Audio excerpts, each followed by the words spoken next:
have any hope of finding alien life, we have to know what to look for.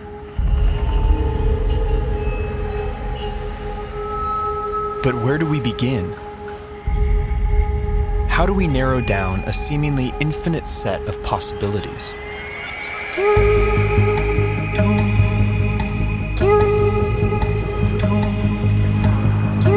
There's one thing we know for sure. Nature will have to play by her own rules. No matter how strange alien life might be, it's going to be limited by the same physical and chemical laws that we are.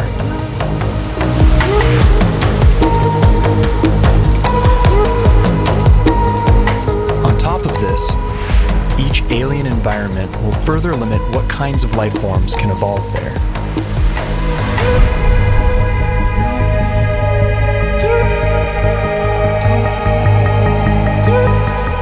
Despite these natural boundaries, the possibilities are staggering to imagine. Trillions of planets, each a unique cauldron of chemicals undergoing their own complex evolution.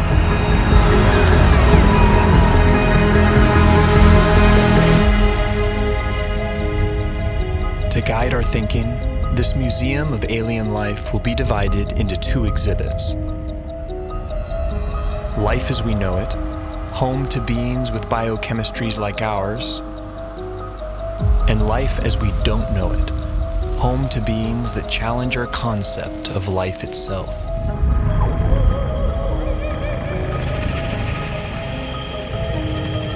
Before we venture too far into the unknown, we have to ask ourselves, what if alien life is more like us than we think?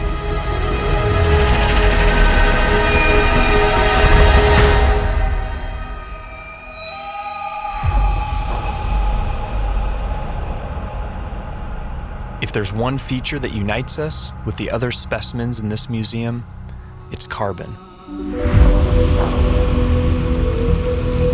Carbon is ubiquitous. It's one of the most common elements in the universe, and it's very good at forming large, stable molecules. Carbon has the rare ability to form four-way bonds with other elements and to bind to itself in long, stable chains, enabling the formation of huge, complex molecules.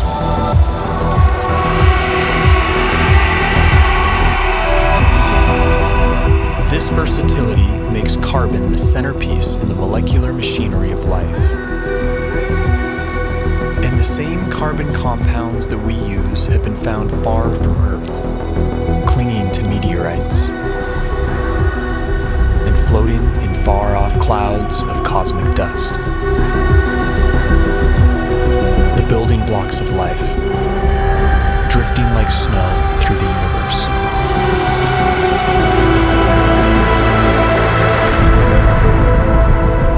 And if alien life has selected other carbon compounds for their biochemistry, they will have plenty to choose from. Scientists recently identified over 1 million possible alternatives to DNA, all carbon-based.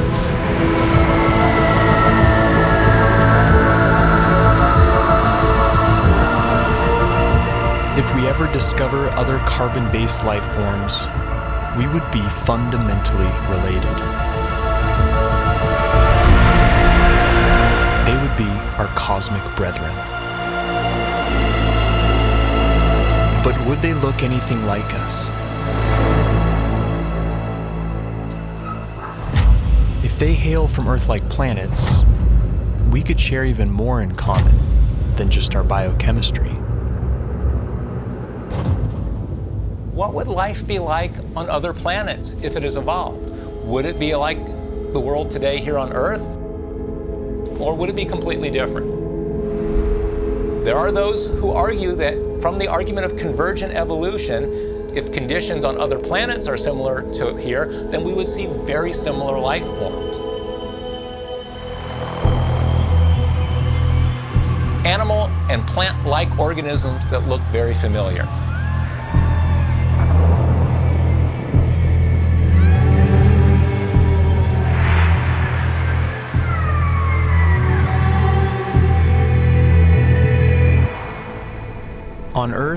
certain features like eyesight, echolocation, and flight have evolved multiple times independently in different species. This process of convergent evolution could extend to alien planets like Earth, where creatures face similar environmental pressures. It's no guarantee, but there could be certain universalities of life. The greatest hits of evolution on repeat across the universe.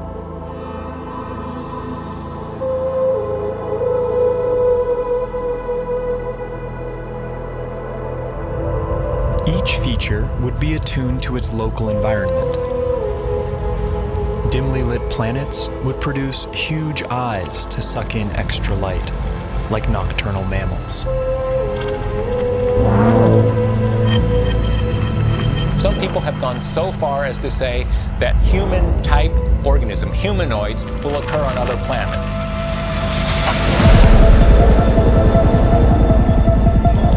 The existence of other human-like organisms seems unlikely, given the long, convoluted chain of events that produced us. But we can't rule it out. If just one in every 100 trillion Earth-like planets produced a human-like form, there could still be thousands of creatures like us out there.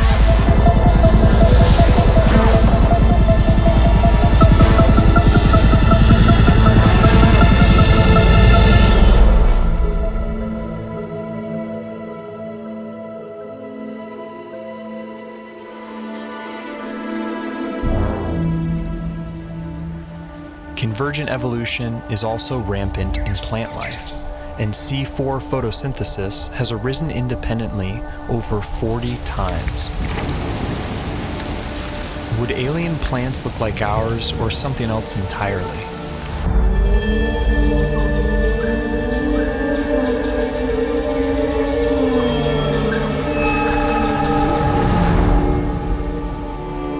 On Earth, plants appear green because they absorb the other wavelengths in the sun's light spectrum. But stars come in many colors. And alien plants would evolve different pigments to adapt to their sun's unique spectrum.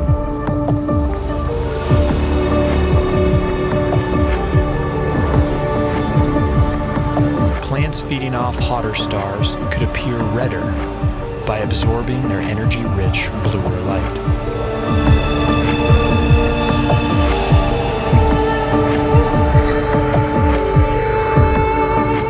Around dim red dwarf stars, vegetation could appear black, adapted to absorb all visible wavelengths of light.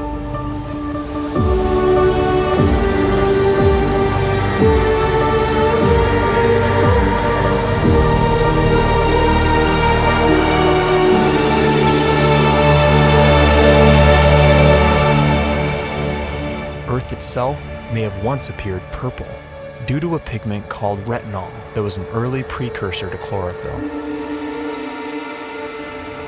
Some think that retinol's molecular simplicity could make it a more universal pigment.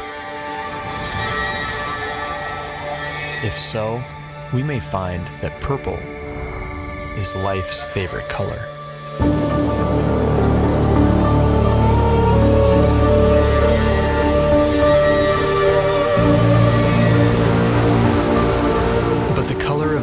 Vegetation is more than just a curiosity. It's chemical information that could be seen from light years away.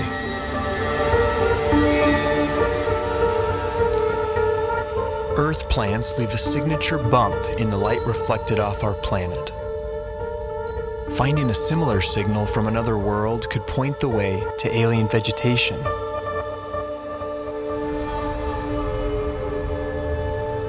Perhaps this will be our first glimpse at alien life, a vibrant hue cast by a distant world.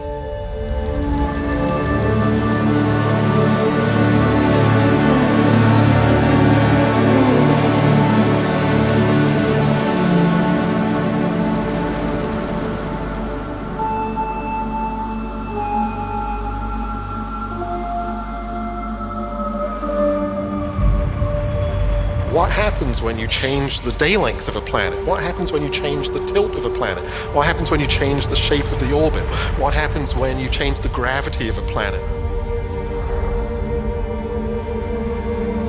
Planets with long elliptical orbits would see drastic seasons. There could be worlds that appear dead for thousands of years, then suddenly spring to life.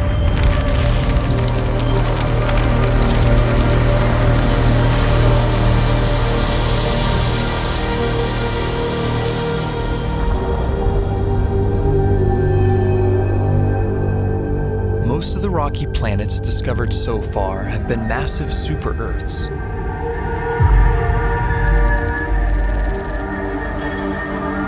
How would life evolve on these worlds?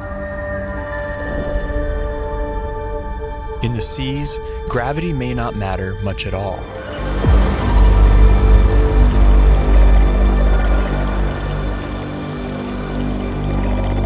A high-gravity planet isn't high gravity all over. If you're in the sea, and that's where all life starts, there's very nearly no gravity because you're much the same density as the stuff around you. It's when the animals come out on land that they feel the gravity. High G-forces would necessitate large bones and muscle mass in complex life on land. They would also demand a more robust circulatory system. And plant life could be stunted by the energy cost of carrying nutrients under stronger gravity.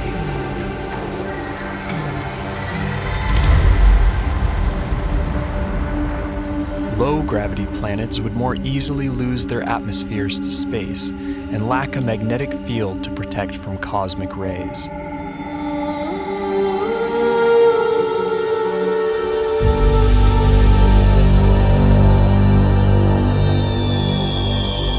But smaller worlds could be home to secret oases.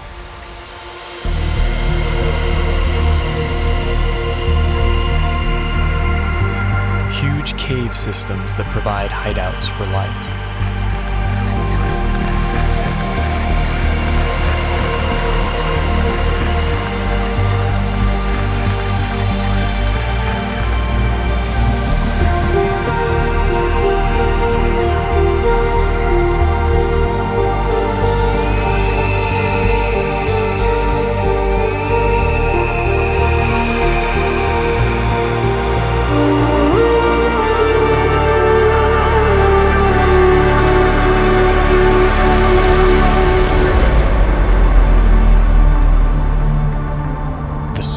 Possible habitable planets are estimated at 2.5% Earth's mass.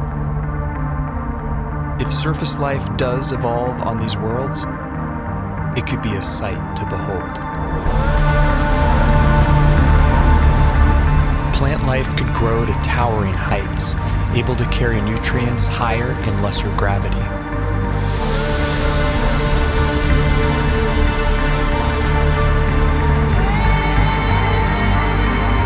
Without the need for bulky skeletons and muscle mass, animals could have body types that boggle the mind.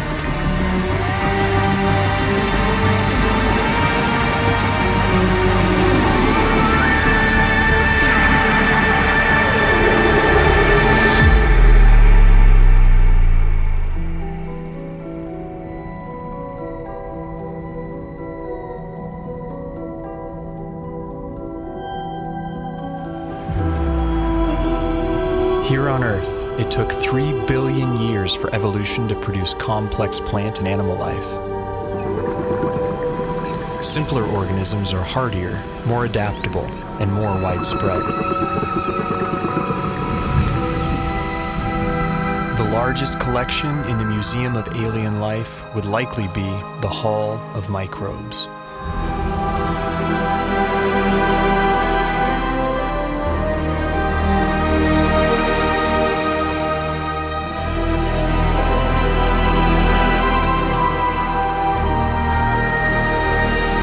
Yet finding even the tiniest alien microbe would be a profound discovery.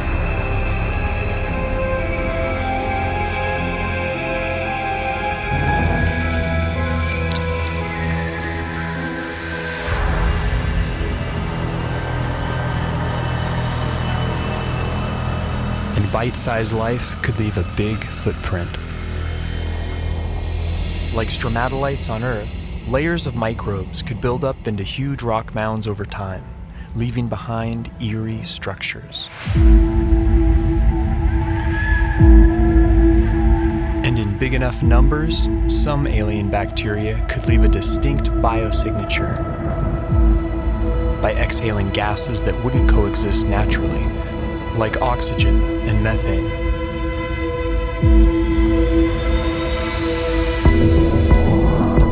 There's ways to make oxygen without life, there's ways to make methane without life, but to have them in the atmosphere together is almost impossible unless you've got biology making those gases at the surface. And it would have an imprint on the planet's spectrum of colors. Next generation space telescopes could find a signal like this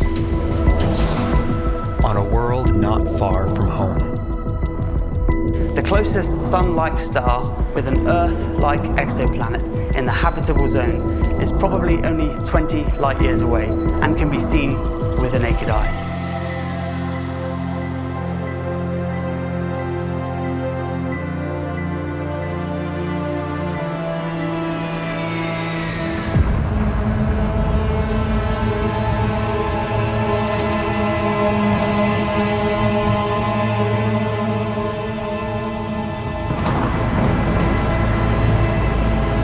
Most brown dwarfs are too hot to support life as we know it, but some are just cold enough.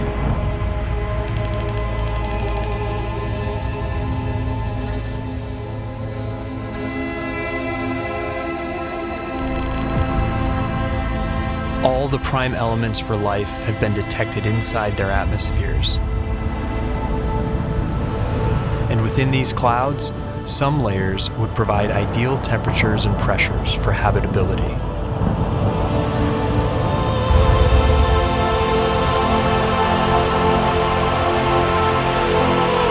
There could be photosynthetic plankton in these skies, kept aloft by churning upwinds.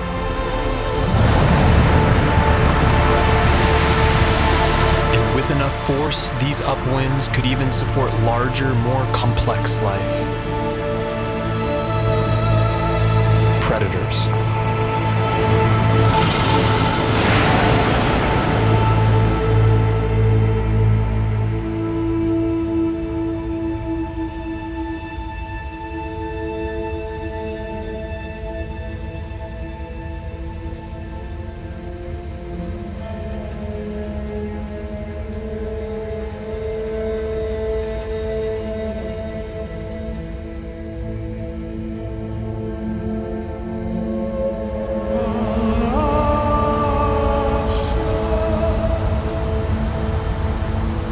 This raises a crucial question. What if we've been looking in all the wrong places? What if nature has other ideas?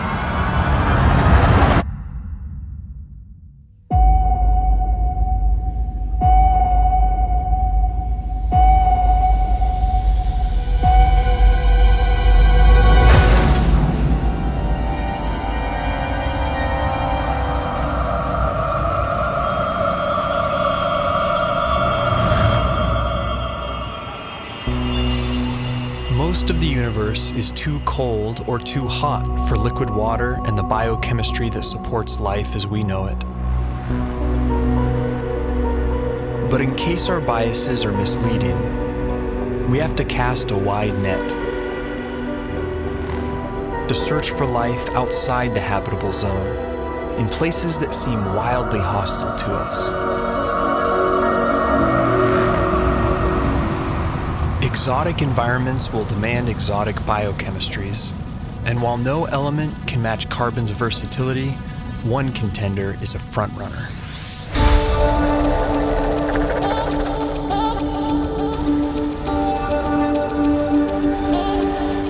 At first glance, silicon seems similar to carbon. It forms the same four-way bonds and is also abundant in the universe.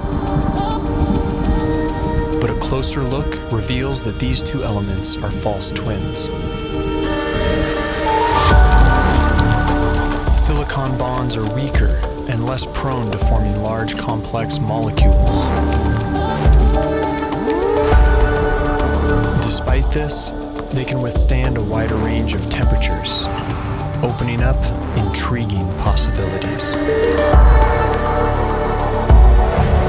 Life based on the silicon atom instead of carbon would be more resistant to the extreme cold, providing a whole new range of weird forms.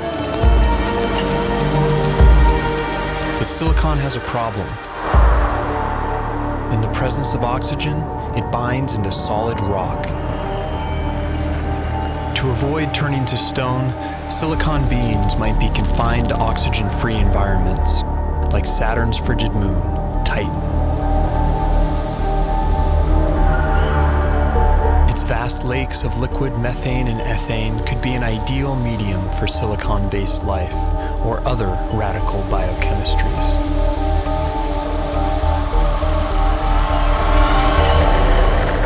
Without ample sunlight, beings on worlds like Titan would likely be chemosynthetic, deriving their energy by breaking down rocks.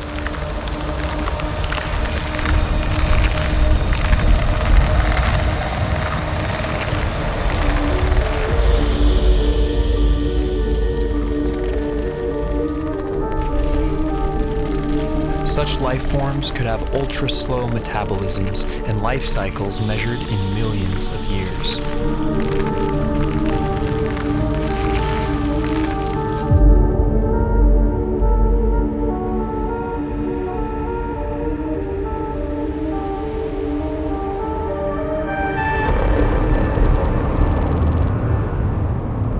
In high temperatures, typically rigid silicon-oxygen bonds become more flexible and reactive, triggering more dynamic chemistry.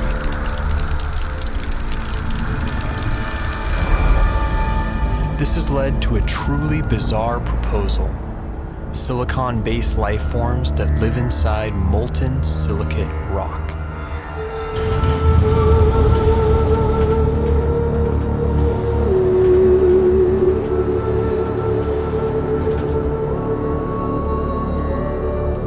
In theory, these forms could even exist deep beneath the Earth inside magma chambers as part of a shadow biosphere.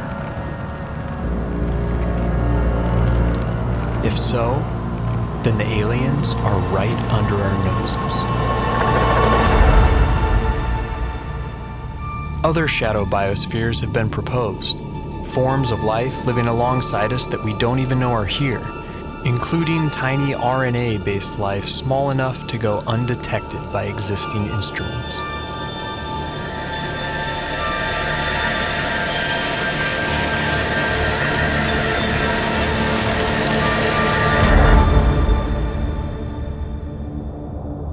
Clouds of dust in empty space might seem like the last place you'd expect to find anything living. But when cosmic dust makes contact with plasma, a type of ionized gas, something strange happens. In simulated conditions, dust particles have been seen spontaneously self-organizing into helical structures that resemble DNA.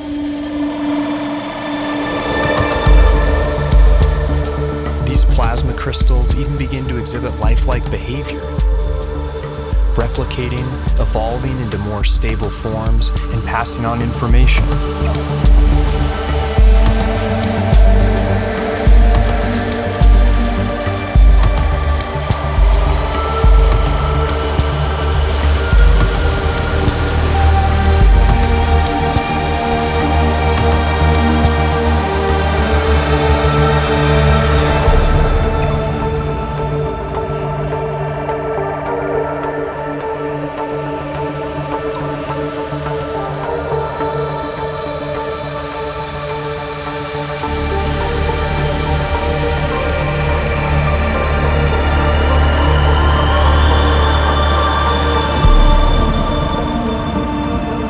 Plasma is the most common state of matter in the universe. If complex evolving plasma crystals really exist, and if they can be considered life, they could be its most common form.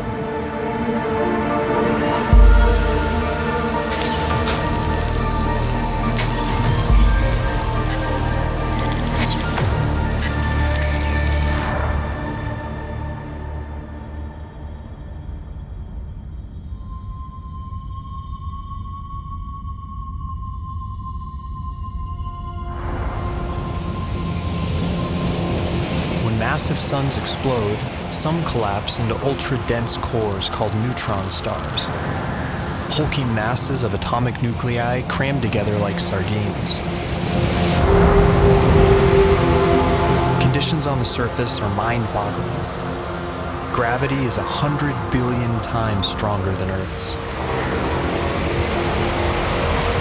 But beneath their iron nuclei crust lies something strange.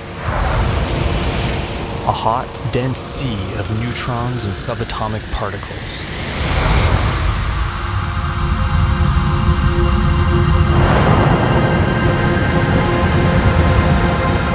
Stripped of their electron shells, these nuclei would obey entirely different laws of chemistry, based not on the electromagnetic force, but the strong nuclear force which binds nuclei together. In theory, these particles could link up to form larger macronuclei, which could then combine into even bigger supernuclei.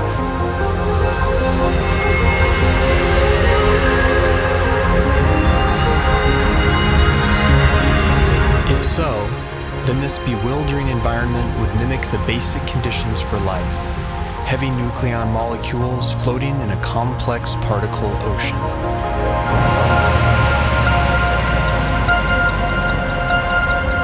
Some scientists have proposed the unimaginable: exotic life forms drifting through this strange particle sea, living, evolving, and dying on incomprehensibly fast timescales.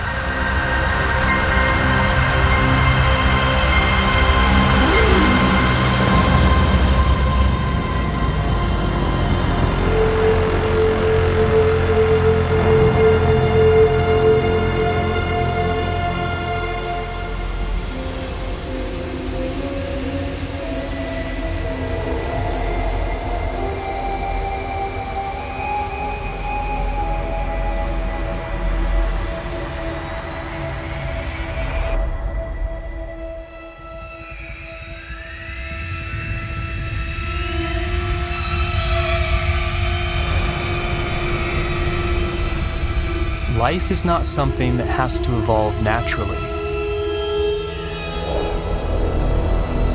It can be designed.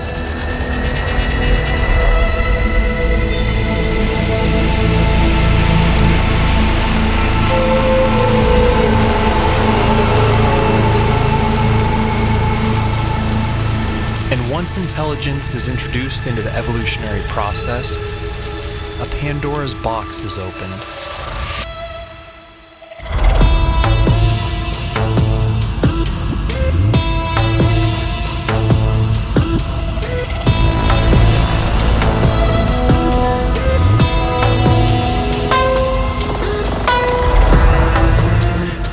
Typical biological limitations, synthetic and machine-based life could be the most successful of all.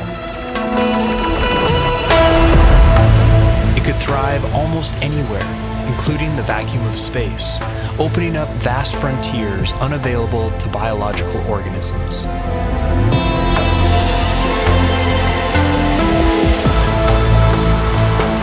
And compared to the glacial pace of natural selection, technological evolution allows exponentially faster growth, adaptability, and resilience.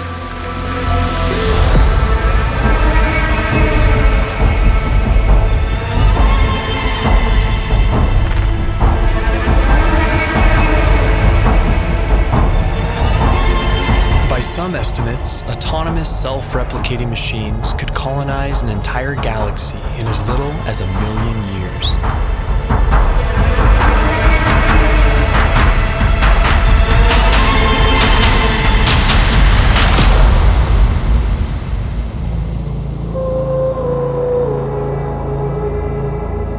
Can't predict how hyper-intelligent life would organize itself. But in theory, there could be convergent evolution at play. The electrical properties of silicon might make it a universal basis for machine intelligence, a redemption for its biological shortcomings.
ages, perhaps machine intelligence will come to dominate, and naturally occurring biological life will be viewed as a quaint starting point.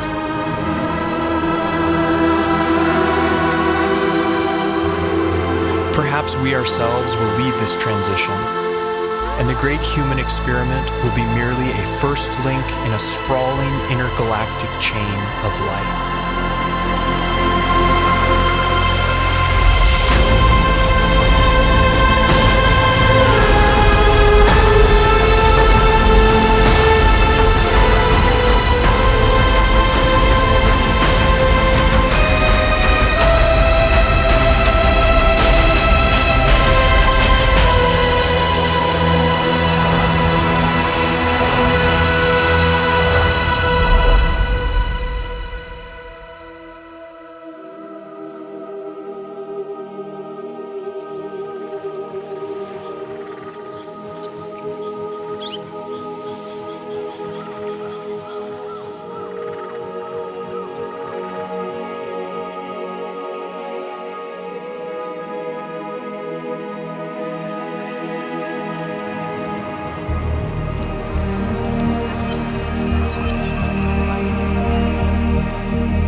Has said that one does not meet oneself until one catches the reflection from an eye other than human.